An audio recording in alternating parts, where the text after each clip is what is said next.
Ang West Philippines ay hindi katang-isip natin lamang. Ito ay atin. Ito ay In his third State of the Nation address, SONA, President Ferdinand Marcos Jr. firmly declared that the West Philippine Sea is not a figment of imagination, reaffirming the Philippines' sovereign rights over the contested waters amid rising tensions with China.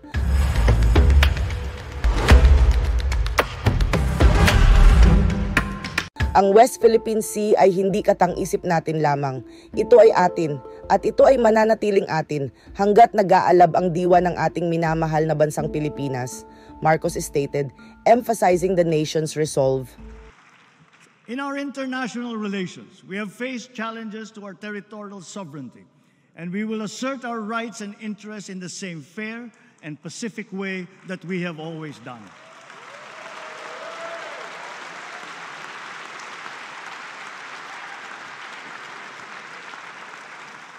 Proper diplomatic channels and mechanisms under the rules-based international order remain the only acceptable means of settling disputes. Peace and community building will always be our clarion call, especially when the country serves as chair and the host of ASEAN Summit in 2026. We continuously try to find ways to de-escalate tensions in contested areas with our counterparts, without compromising our position and our principles. I know that our neighbors, too, are doing their best to make this work. The Philippines cannot yield. The Philippines cannot waver.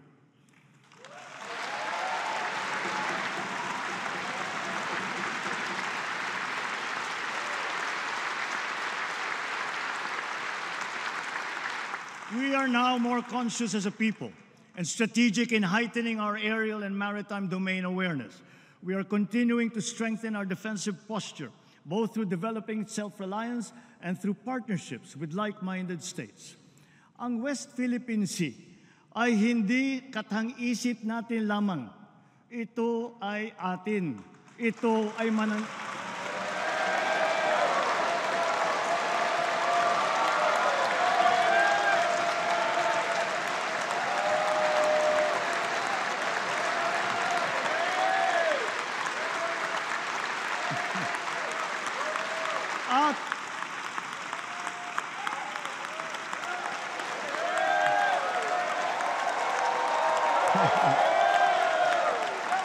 At ito ay mananatiling atin hanggat nag-aalab ang diwa ng ating minamahal na bansang Pilipinas.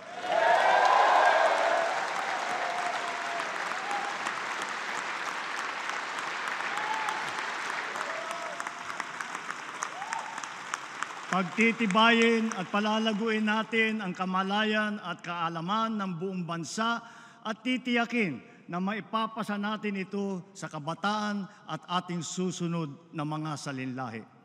Laws on our maritime zones and archipelagic sea lanes make sure that this intergenerational mandate, this duty, will firmly take root in the hearts and minds of all our people. Sa buong sandatang lakas, sa Coast Guard, sa ating mga mangingisda sa West Philippine Sea. Tagapin po ninyo ang taus-pusong pasasalamat ng buong bansa dahil sa inyong ginagawang pagmamatyag at sakripisyo.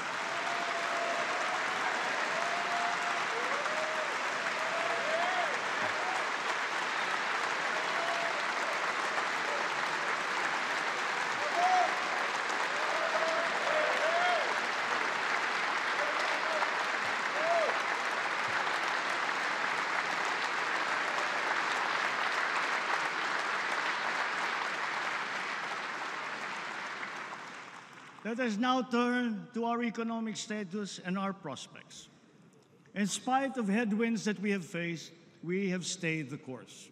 The country exhibits healthy signs of post-pandemic resilience comparable to strong economies in our region.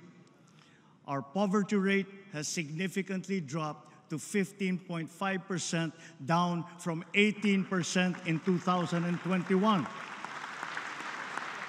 This present figure is even lower than the pre-pandemic level of 16.7% in 2018. Ang katumbas nito ay halos 2.5 milyong Pilipino ang naiangat natin mula sa kahirapan. Kasabay nito, nabawasan ng lagpas 1,700,000 ang bilang ng mga Pilipinong walang sapat na pambili ng pagkain. Patuloy natin pagsisikapan na marami pa tayong maiaahon mula sa kahirapan. To sustain the country's economic gains, we are promoting investment-led growth. We have set in motion policies and programs to create an environment conducive for business to thrive, like reforms in the capital markets and implementation of green lanes. As a result, we have green lanes certified, around 100 projects with a total investment of about 3 trillion pesos across the sectors of renewable energy, digital infrastructure, food security, and manufacturing. The Philippine financial system remains robust and resilient. Tax and non-tax revenue collection has also become more efficient in pace with our rejuvenated economy. Notably, for the past 2 years, our GOCCs have remitted dividends to the national government with a combined tally exceeding their contributions in 2022.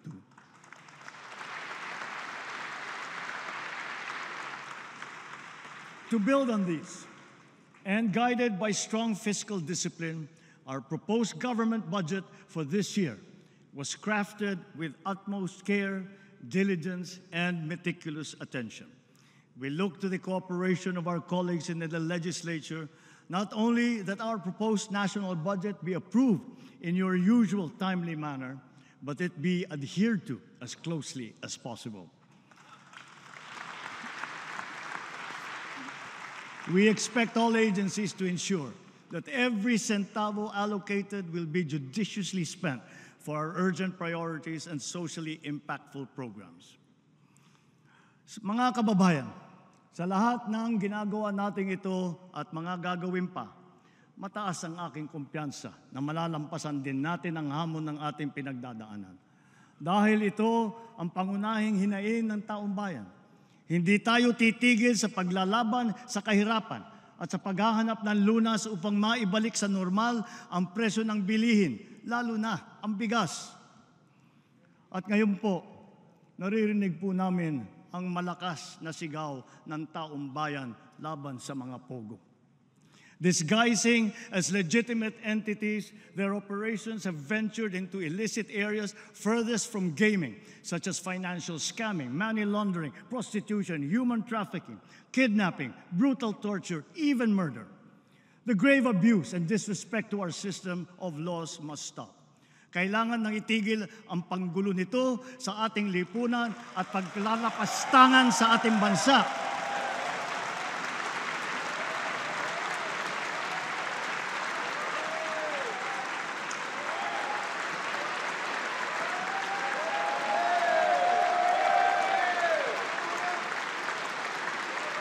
Effective today, all pogos are banned.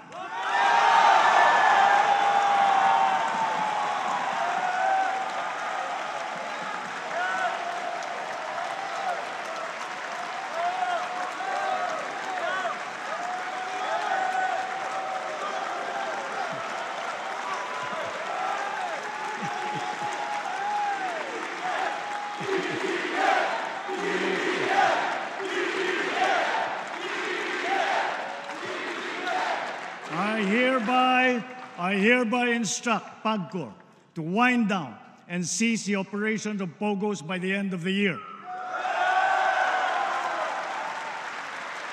The DOLE, in coordination with our economic managers, shall use the time between now and then to find new jobs for our countrymen who will be displaced.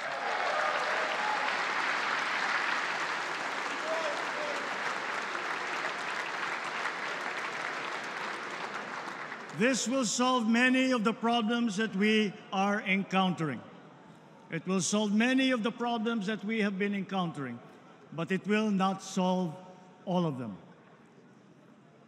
to solve all the problems that we have been suffering under, all officials, law enforcers, workers in government, and most of all, the citizenry, must always be vigilant, principled, and think of the health of the nation. So, ladies and gentlemen, let me end by recalling the words of a great man. Let not anyone pacify his conscience by the delusion that he can do no harm if he takes no part and forms no opinion. Bad men need nothing more to compass their ends than that good men should look on and do nothing. He is not a good man.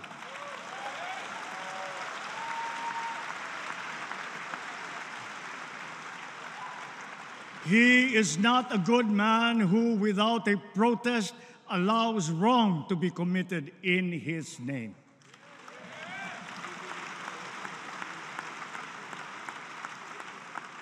Mga minamahal kong kababayan, lagi po nating labanan ang mali at ang masama. Lagi po nating ipaglaban ang tama at ang mabuti. Lagi po nating mahalin ang Pilipinas. Lagi po nating mahalin ang Pilipino. Mabuhay po kayo at mabuhay ang bagong Pilipinas. Maraming salamat po.